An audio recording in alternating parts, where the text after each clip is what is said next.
欢迎来到新兴消息频道，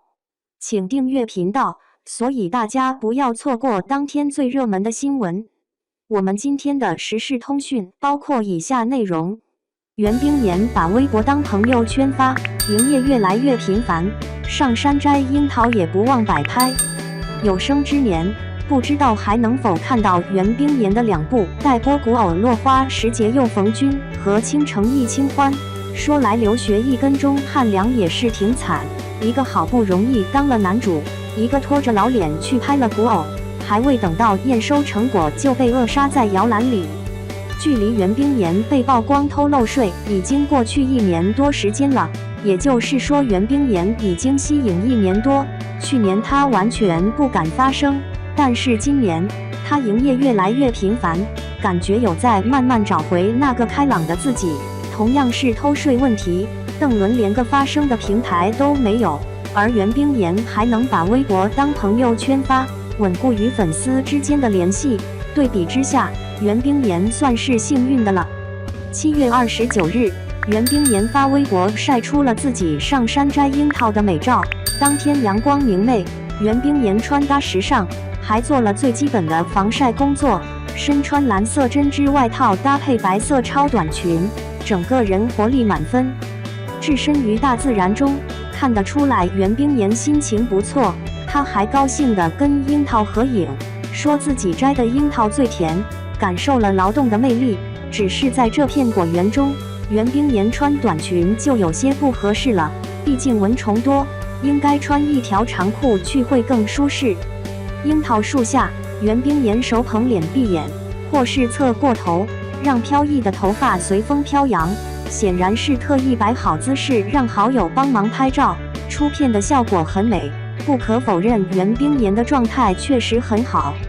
其实近一段时间，袁冰妍一直在微博分享她的日常，每到一处自己喜欢的地方都会留些美照，或是在逛街时也会心血来潮分享给粉丝觉得好玩好看的事情，看得出来是很热爱生活的一个人。关于各种过节，袁冰妍也仪式感满满，会给母亲煮面，也会特意去关注讲述父爱的电影。总之，袁冰妍近一段时间不放过任何一次可以营业的机会。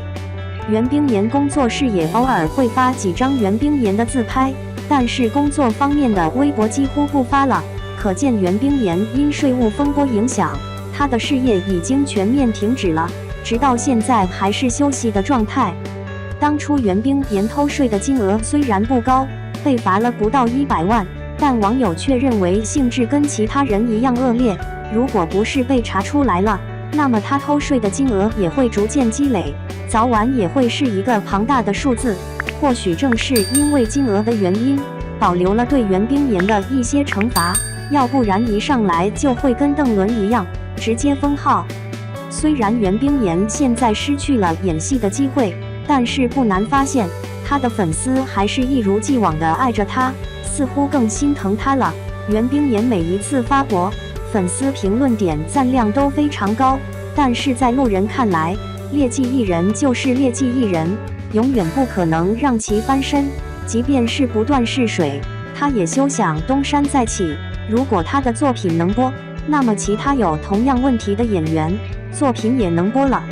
偷漏税不是一般的问题，普通老百姓都老老实实缴税。作为公众艺人，一部剧的片酬就高达几百乃至几千万，却使心眼在中间偷换概念。说到底，这些艺人都是咎由自取。袁冰妍账号虽然没封，但早就是封杀的状态了。今年暑期档空降那么多剧，袁冰妍的剧也没什么动作，显然没有一个平台敢擅自承担这份风险。可惜了留学1跟钟汉良，心血泡汤。